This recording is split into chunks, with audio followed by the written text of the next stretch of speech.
Good morning, welcome to Phammyz Shed. Today I'll show you how Shawn cleaned and stained the cedar siding. This is not a how-to-do video, but my new exciting experience and understanding generally how the job was done.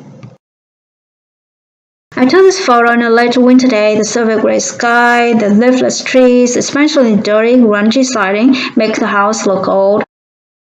However, it still looks much better than it does on rainy days and dull and lifeless, when the siding is extremely soaking wet. We intended to tear off the siding and replace it with vinyl. However, the home inspector said the cedar wood adds value to the house as the panels are still in good shape and condition. The panels looked bad mainly due to lack of maintenance.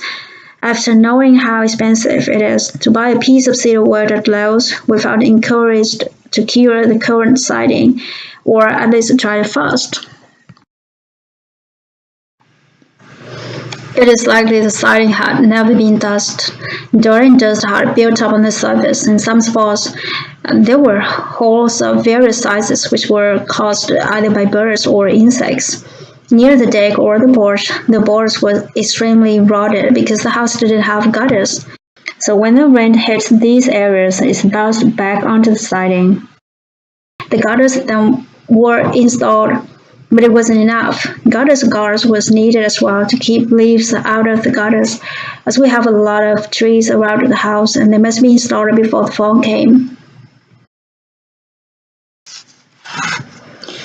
To reach the gutters or clean the siding, Shawn had to use ladders and a plank.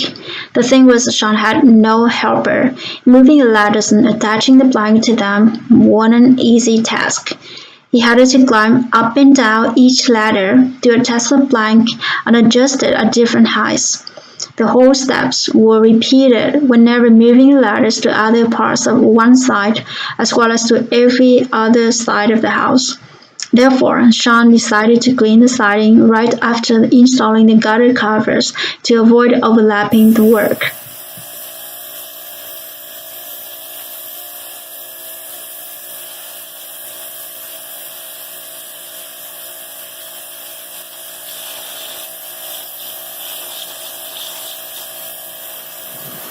To remove all the dirt accumulated over the years on the siding, Shawn used the pressure washer and mixed bleaching chemicals.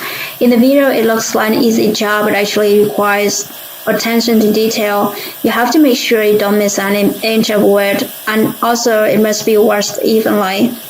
Why did I say attention to detail is important? Because once the wood is wet, it's unlikely you'll be able to tell if you're missing any spot. This happened to our back siding of the house, which after dry, revealed many dirty spots unwashed.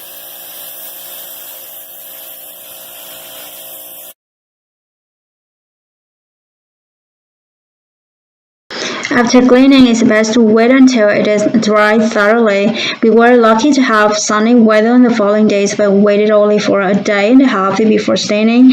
We had to stain sooner than we wanted to because we were running out of time, as we were about to move to another state in a week.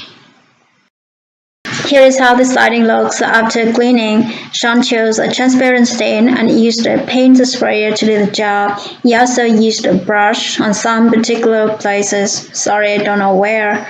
Using a paint sprayer saved a ton of time, and the surface looked even and smooth. We were so impressed with the first test. In this photo, you can see the front siding's color and toned out a beautiful brown with a reddish undertone, contrasting with the unwashed, faint and dull gray siding behind. Let's look at the house after the siding has been cleaned and stained. The sunshine adds the bright yellow shade, giving the house a lively yet classic look.